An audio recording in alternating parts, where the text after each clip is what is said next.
Hi, guys. Welcome to Dead by Tomorrow Interviews. My name is Daniel Winter, and my co host is Andrew Monroe.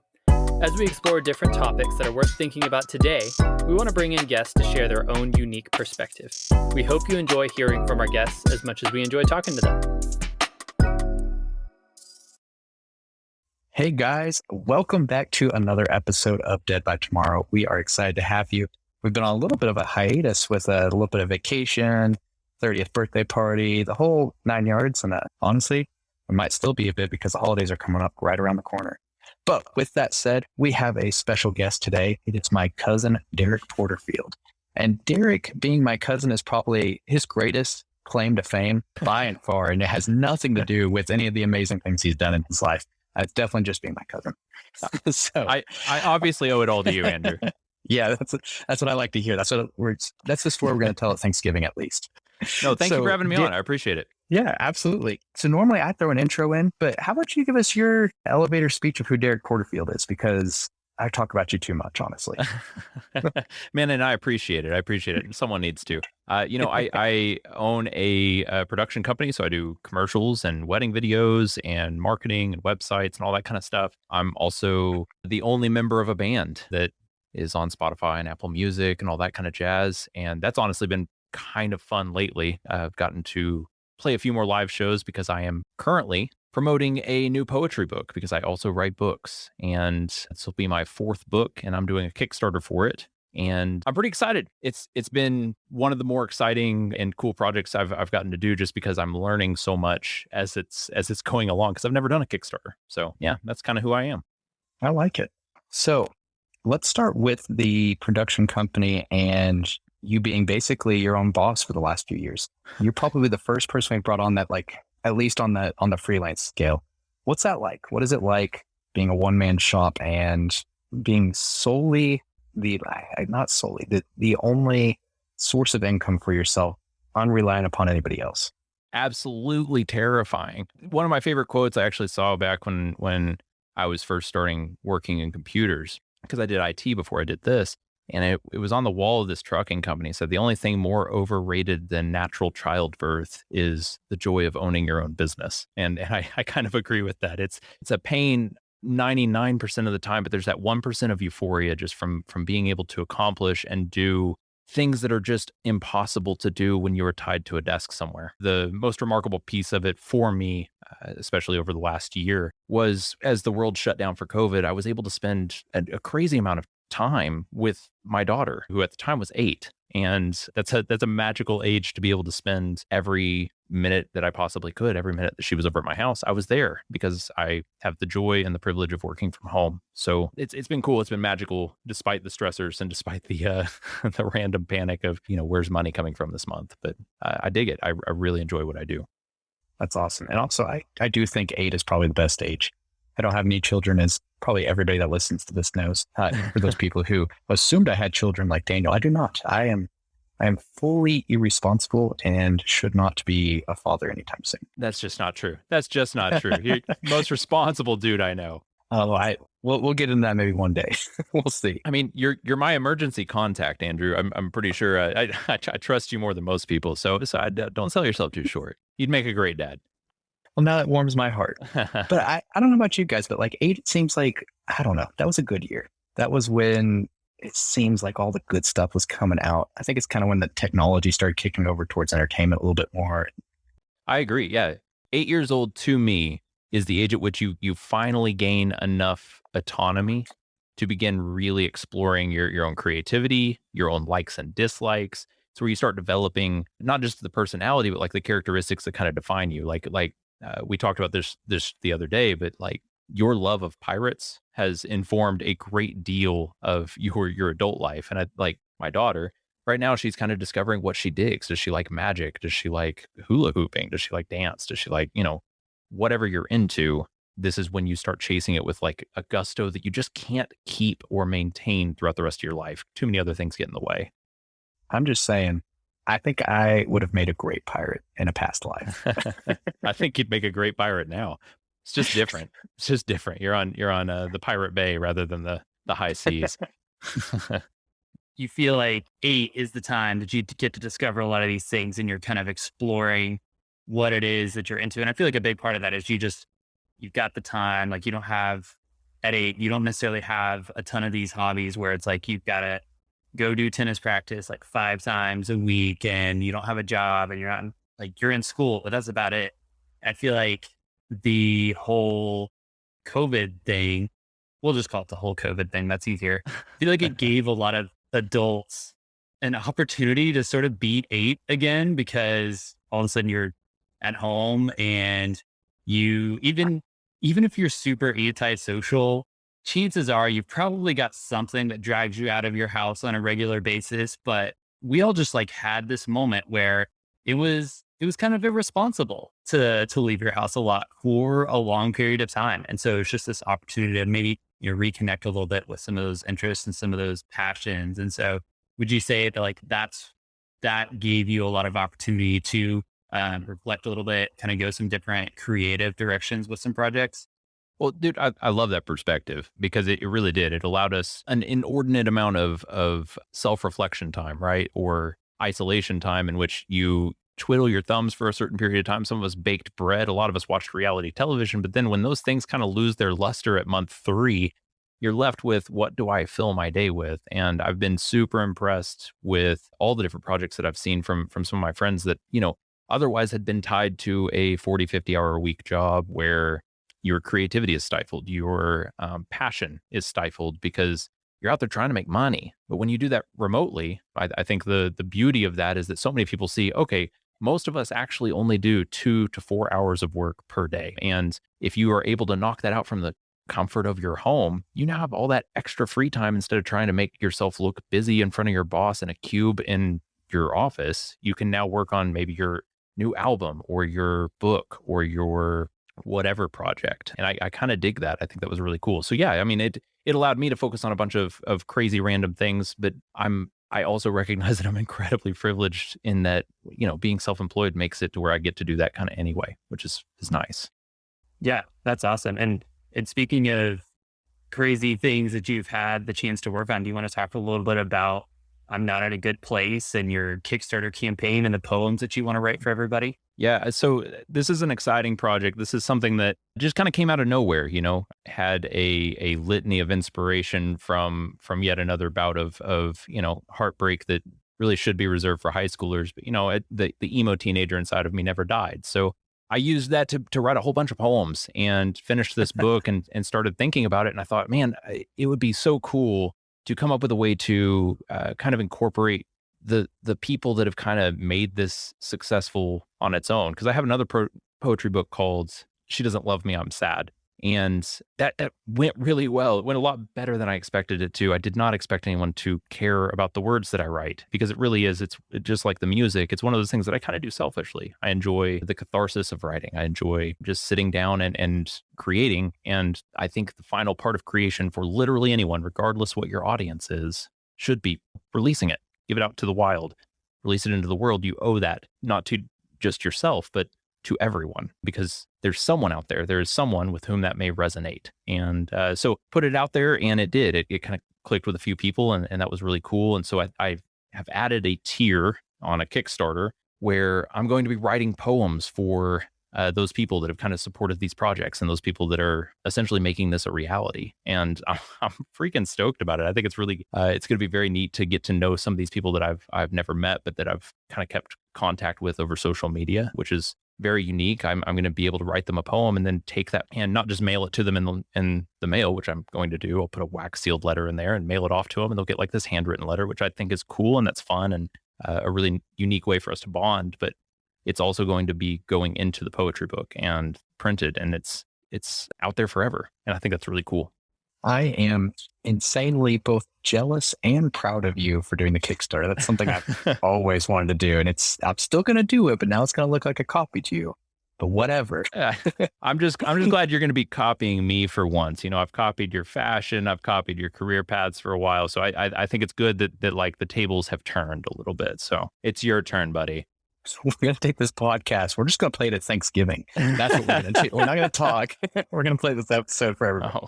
Oh gosh, that's setting us up for a rough Thanksgiving, which will feel familiar. And Daniel will get to participate because I don't think he'll be in town for it. So Daniel can also be there. But yeah, in spirit, the disembodied voice of Daniel.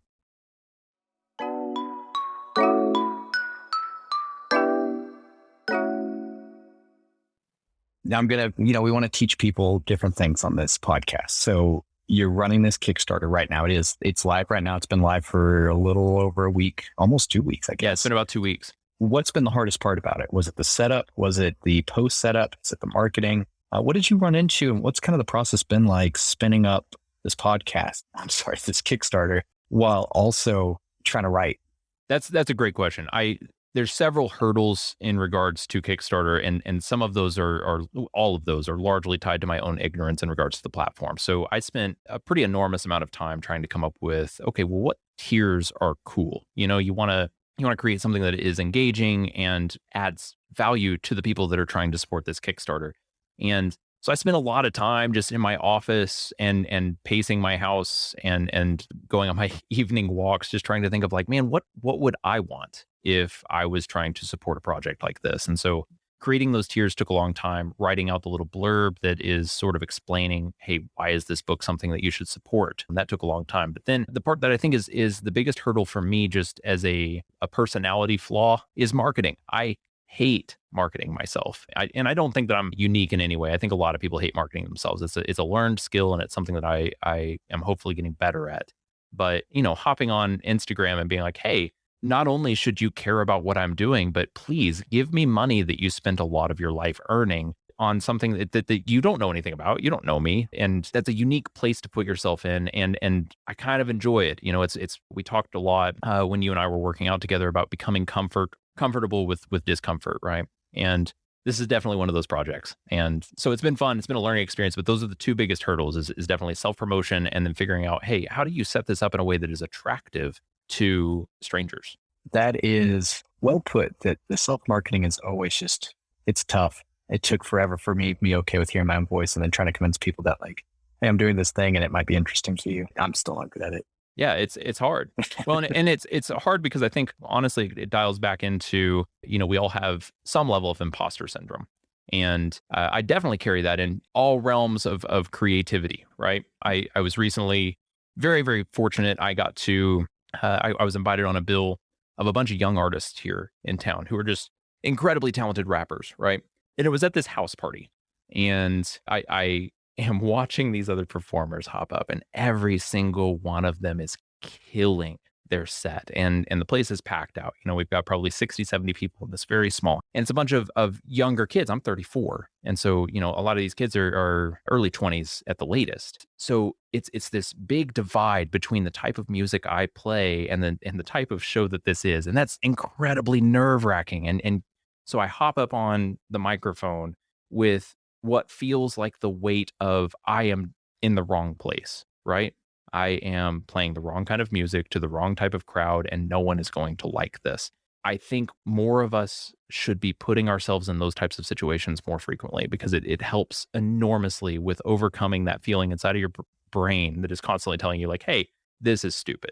Like what you do is dumb. What you've worked on is dumb, because it forces you to throw yourself into a position where you are getting feedback. And even if it sucks, you overcame that discomfort. And so it was a cool situation. The show went great.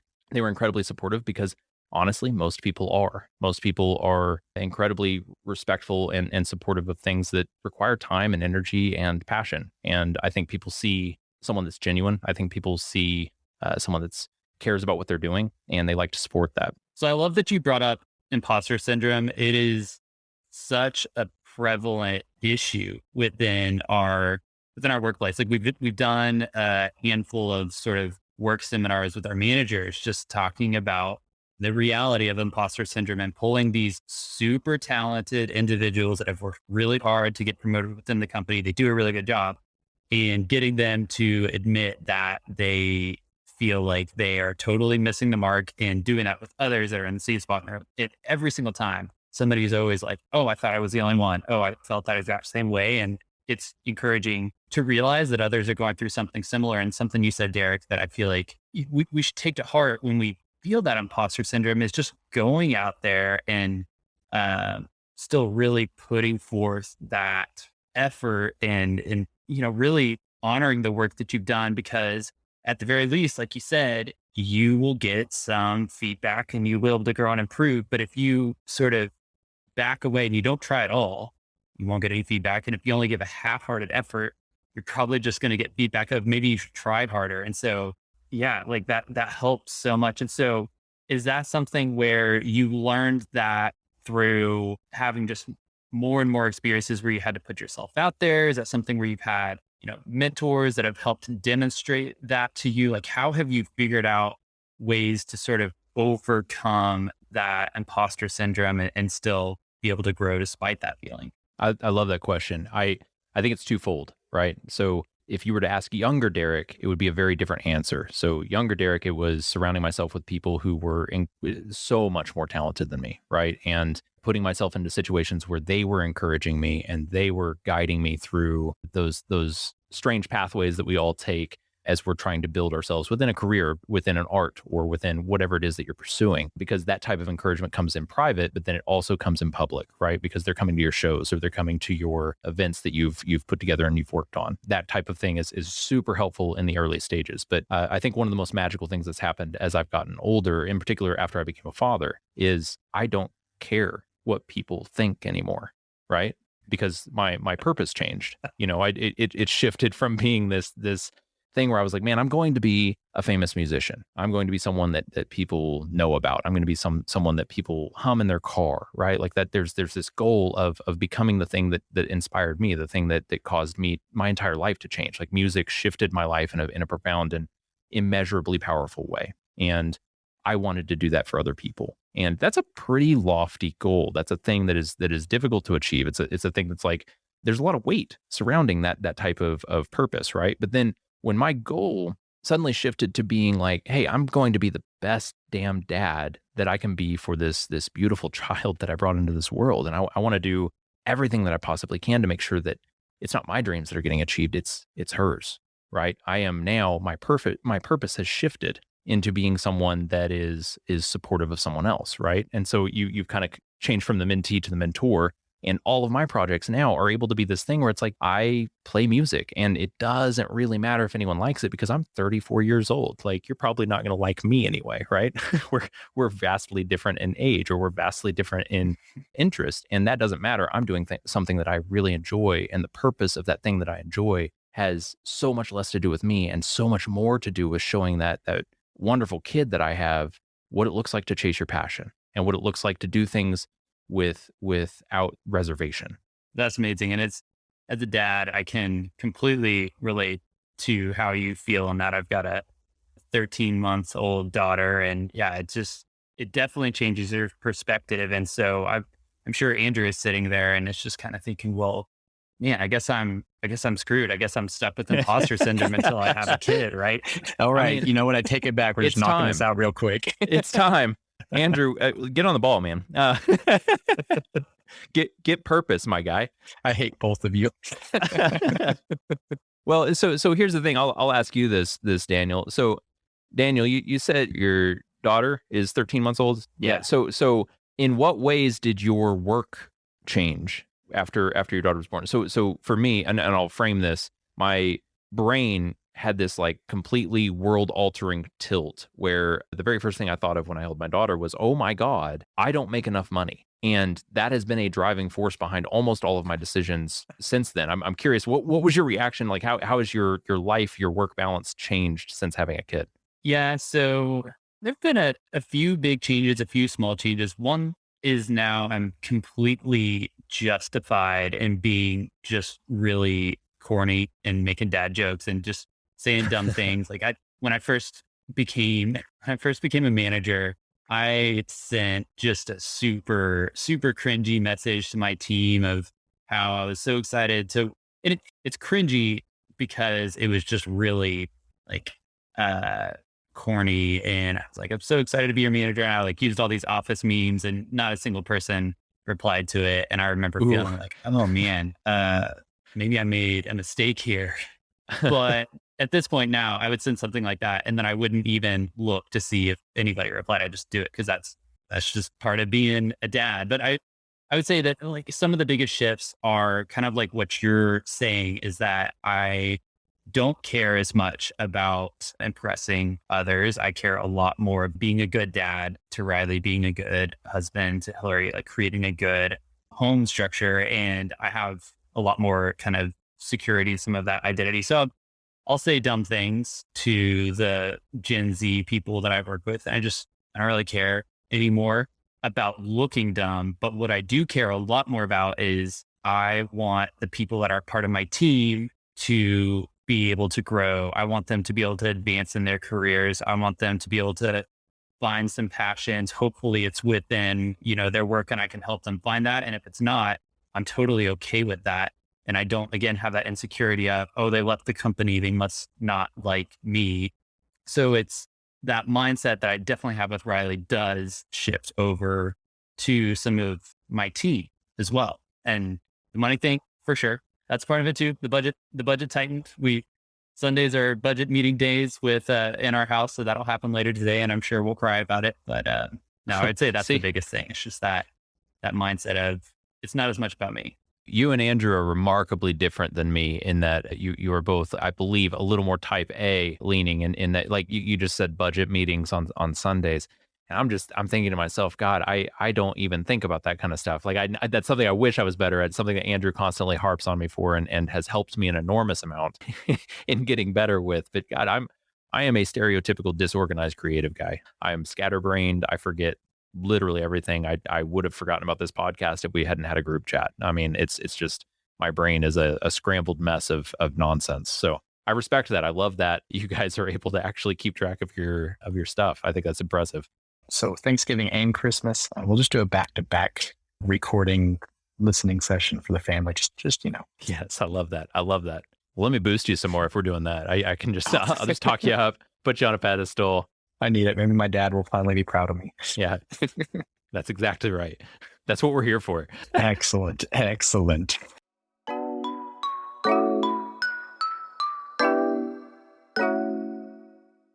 Okay, I want to spin you back a little bit to the Kickstarter because I know we went off into the Imposter Syndrome direction and I guess I'm just screwed there the rest of my life. But I want to know the why you went for a Kickstarter. So you released a few books before this. This is number 4, technically. Yes. So why? Why a Kickstarter? Why did you go this route with the book versus what you've done in the past? So my favorite thing about Kickstarter in general is the way that it kind of, in the same way that I think Twitter did for celebrities, it shrunk down the process of creation to be kind of a peer behind the curtain, right? So a lot of times people see a finished book or a finished album or a finished board game or whatever.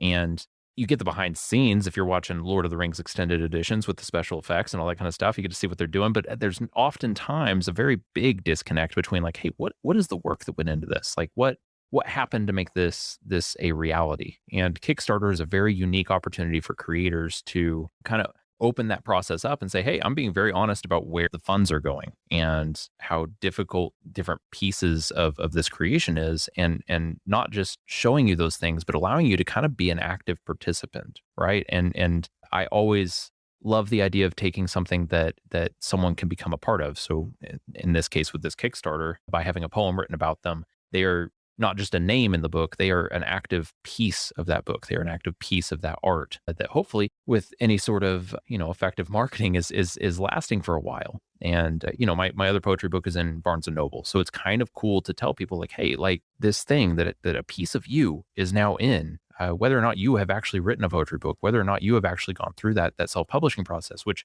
as an aside, I think literally everyone should. I think every single person has a book inside of them, and I think every single person should write it and produce it and throw it out there. The barrier to entry is so low now. Literally anyone can do it, and I encourage everyone to do it. I think it's incredibly fulfilling. But even if you don't want to go through that, this Kickstarter allows you to be able to go into Barnes & Noble, pick up a book and be like, yo, this is me, right? Like this poem right here. I was a part of this book. I helped support this book. I helped to make this book a reality. And this poem is about me. And I think that's a really powerful tool.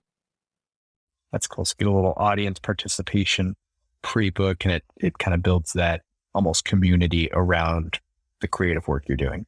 Yes, absolutely. Absolutely. If only you could do that with the wedding videography and some of the other stuff. So it's interesting you say that, because I actually do think that there is a space for that. It's something I'm trying to do with my YouTube channel a little bit. I'm just struggling with how to effectively communicate this. But one of my favorite things is I taught myself a lot about cameras through YouTube, right? And so the way that we're shrinking that community, the way that we're bringing people closer there is tutorials and kind of opening up and saying like, hey, this is how I film weddings, or this is the gear that I use when I'm filming weddings. And this is this scenario that I ran into because, at this point I have, 10, 11 years of experience in weddings. That's a lot of value you can bring to someone that's just trying to get into it for the first time. And instead of gatekeeping that, YouTube has been this really cool pathway to be able to say like, hey, this is not as hard as everyone makes it seem. This is something I deeply believe that anyone can do, just the same as I believe pretty much any career. You and I have had this conversation, but I deeply believe I could probably do an appendectomy if you gave me enough YouTube videos, right? Like that may be arrogance, but it's how I feel. So I want other people to have that confidence, and I want to help them achieve that confidence. So yeah, I think YouTube is a fantastic way to kind of decrease that barrier and get in touch with people who need that information and need that little helping hand, that little boost. That's what you name the YouTube channel. A little helping hand. A little helping hand. That little boost. Little Boost would be a great rapper name, by the way. All right. I'm going to go learn how to rap, and I'm going to steal that, and I will become famous as soon as I figure out how to speak any faster than this Texas drawl will let me. I love it. And I will be first in line to buy that rap record. And I'm only calling you Little Boost from now on. Excellent. This has been the best episode yet. Going away with a lot of good stuff for the holidays. You're damn right.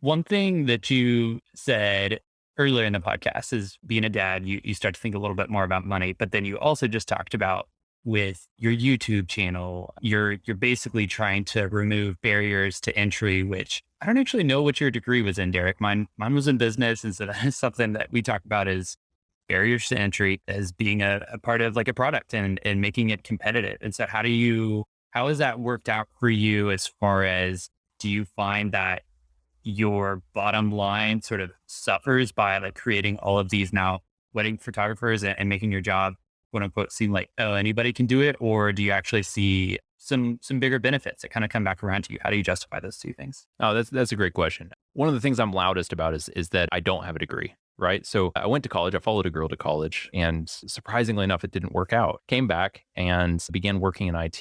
And I recognize there's a pretty enormous amount of privilege that allowed me to get into IT in the first place, because my uncle, Andrew's dad, hired me when I was incredibly unskilled in that career field, right? But he taught me and put in the effort to get me to a level that I was not just competent, but really enjoyed what I was doing. I really enjoyed that type of career. And so that opened up these doors and allowed me to kind of chase a career that eventually led me into being able to work for myself. And so I owe all of that basically to Joseph. And telling people, as I always have, even when I was doing IT work, I could train a monkey to do this in 2 weeks is my line for every type of job I've ever had. Because I think there's so many people that like to believe they have more skill than they do, right? If you invested 20 years into learning how to do whatever it is that you do, the idea that you can't teach someone to do that quicker than you learned it, I think speaks volumes to how you understand it and not them.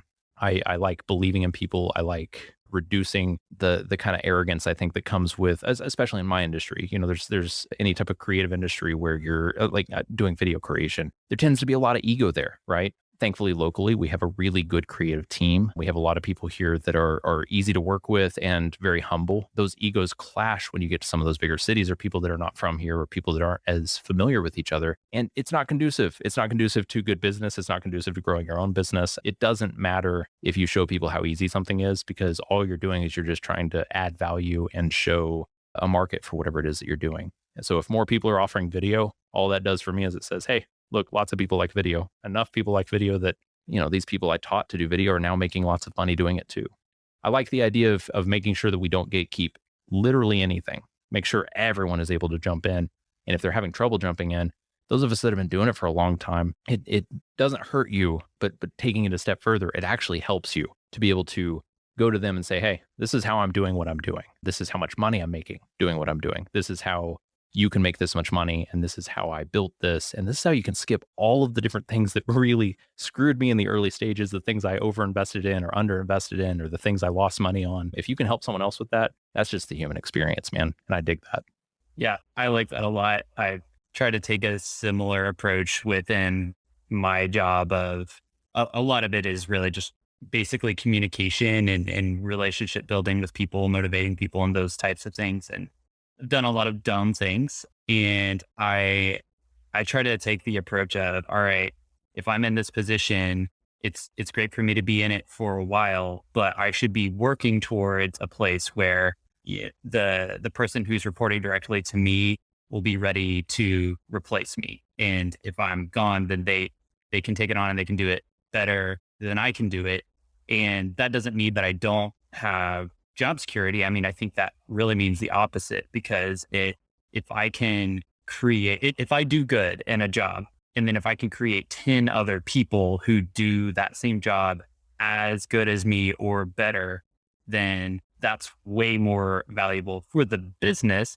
But then that's also a much better experience for anybody that works with me. And I would much rather live my life that way than trying to say, all right, like I've curated these trade secrets on how to do this job in the best possible way. And I'm going to guard that. I'm going to make sure nobody else knows that and control that. It's just like you said, that's a different human experience that I don't want to be a part of. So I think you touched on something kind of interesting, though, that again comes from a point of privilege for me, is that I don't have a fear of job insecurity, right? So part of doing this is like, if things get tough, I just kind of, you just go work harder, right? Like I got to go knock on doors. I got to go hit up more people. I don't get to be as lazy this week, right? But when you are working for someone else, or when someone else is kind of controlling your livelihood, your paycheck, I think it is a very normal fear and a very normal reaction to that fear to put in place some things that are essentially stopgaps from HR being able to just kick you out if they don't like you, or if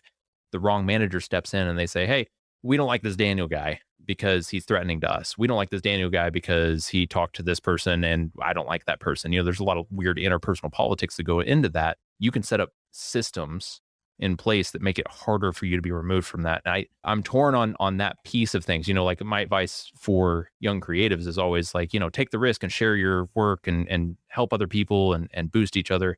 My advice for young corporate is 100% of the time, watch your back, don't trust anyone, and make sure you have another job lined up at all times. Your resume is constantly updated. Make sure you are always hunting for jobs. And if someone offers you a higher salary, you don't go to your office and say, hey, you know, I was offered a higher salary. Can you match this? You take the higher salary, because now they know you're looking for jobs. It's just a very different environment. And it sounds like you like the people you're working for. It sounds like you trust the people you're working for. And I think that's great. And that's probably a good place to be. Not everyone has that luxury. And I think everyone should act as though they don't have that luxury.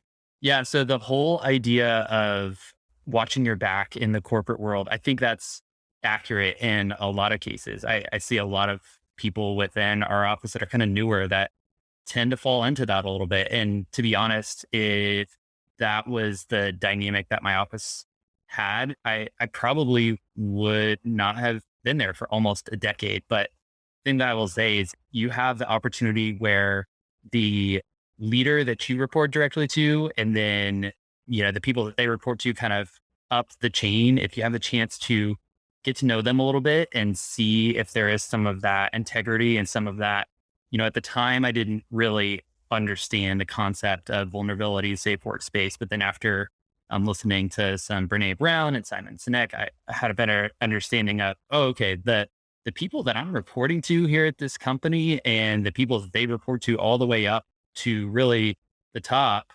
they actually care about the people in this company. They actually want what is best for me as an individual, as opposed to always putting the priorities of the company first. And there's a balance that you have to face in that, because at the end of the day, if the business folds and if the company goes under, everybody loses their jobs and that's not good for anybody. So there's a balance for sure.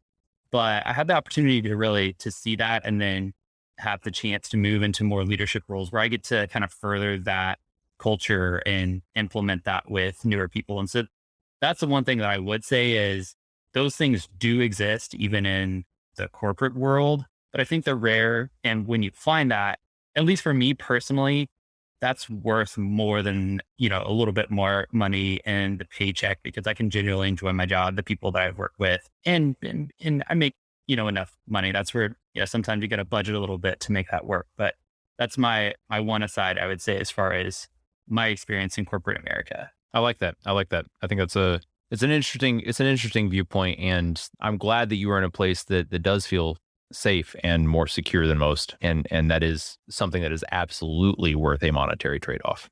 See, I fall in between on you guys on this because I am a person who's been laid off. So like, I think Derek's viewpoint might be a little aggressive on the, corporate side of life. But also I do think that if you are working for somebody, you need to have a healthy dose of backup plan, because it is, you don't control whether or not you're going to be able to keep that job or whether that company is going to go under. Whereas if you are that self-employed business owner, you decide what's happening. So I do think that's a great argument for being self-employed, but also there's a lot of give and take in both directions. But that's for probably another episode, because you could talk about that all day. We could go crazy with it. So Derek, before we finish up here, we like to do stories and challenges with our guests. And so you are the guest of the episode, as far as I can tell, unless Daniel swapped on me and you're not my new host. I've taken over. So first, if you have a story you want to share, it can be about Daniel and I, it can be about either of us, it can be about you, it could be about somebody completely unrelated or something unrelated, whatever you want, just a story you've got. As a creator, I assume you've got something on deck. So without any further tips, what do you have? As far as stories, I feel like I should share something that's like entertaining or something. I don't know. I feel a little caught off guard. So there's a pressure to make the story a good one. So let me think for a second. I'm tempted to talk about what was truly, I think, one of the most formative vacations that I've gone on, and you were there with me. When we went to Spain, I wrote 3/4 of my first book when we were in Spain. And I think you wrote a good chunk of yours as well. But Yep. We'd wake up in the mornings, and this was by far the most remarkable thing about this trip to me. Spain stays up entirely too late. And I think that's objectively too late. I don't think it's like a subjective thing, like, oh, it felt a little late to me. Like, it's like 5 o'clock in the morning. That is the next day by any measure.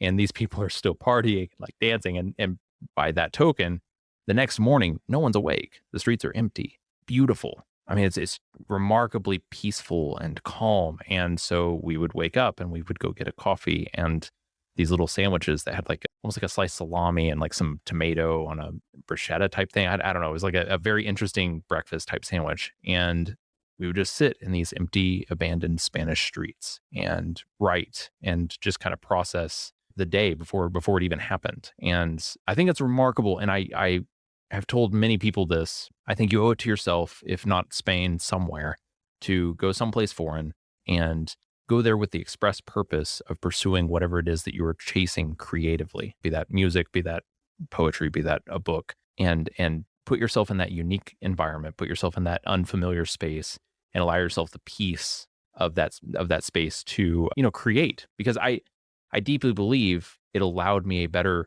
and more deep sense of creativity just because of the strange environment, just because it was something so unfamiliar, and because it was just so unique and calm and cool to be able to be in a space where my cell phone wasn't working. I was completely removed. That's remarkable.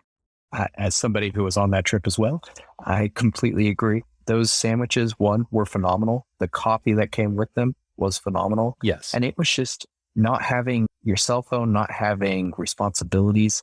It really did open this door to get a lot of work done in the morning on that creative stuff. Because, we'd only do maybe an hour and a half of writing. Yeah, it was not very much. No, but it was such a good hour and a half.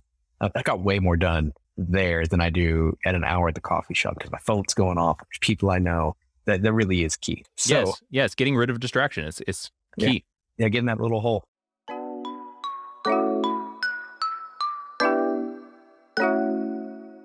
Normally we follow this up with a challenge, but if you don't mind, I feel like you put your challenge in there. Go find that space to, find that creativity. So I know that's kind of a big ask. Go some foreign place or somewhere far away, but I think that's a great challenge. I want to simplify the challenge just a little bit. If I were to rephrase the challenge, it would simply be to create. And I don't care what that creation is. If it's maybe you enjoy painting, or maybe you drew a little bit when you were in elementary school, whatever that thing was, we'll bring this full circle way back when you were 8 years old and you actually could chase that passion, whatever it is that your soul was drawn to at that very early age. That's what you should be doing now, no matter how old you are. And in any spare moment, any free time that you have, you don't have to be in Spain to do that. I realize that was like a very privileged thing for me to say, like, hey, you should go overseas, that you should spend a ton of money and quit your job for 2 weeks and go do this thing. I understand not everyone is able to do that, and I feel incredibly lucky that I was able to, but you don't have to. You can do that in the quiet moments before you go to bed. When you're spending an hour watching TikTok, set down the phone and begin to create. If you wake up earlier in the morning, maybe you're a morning person, you make that cup of coffee, sit down in front of the computer, and you write. And I think it's the most freeing and most important part of the human experience, because we really are not here long enough for us to waste that time. That is beautifully said. And I'm not even going to try and add anything to that. We're going to wrap it up right there. Derek, thank you so much for coming on with these words of wisdom. I really can't wait to see how the Kickstarter turns out. It's going to be really cool. I know I already have a poem hopefully coming my way. And if not, you're a thief. No, you do. I am excited to write it. And really, Daniel, Andrew, I appreciate both of you guys so very much for having me on. Thank you. I'm looking forward to see how things go with you guys as well. Well, everybody listening, go check out Derek's Kickstarter, check out his books, check out his music, check out his production company. Everything he does is so cool, and I am jealous constantly of his talent. So thank you guys for listening. We look forward to connecting with you soon.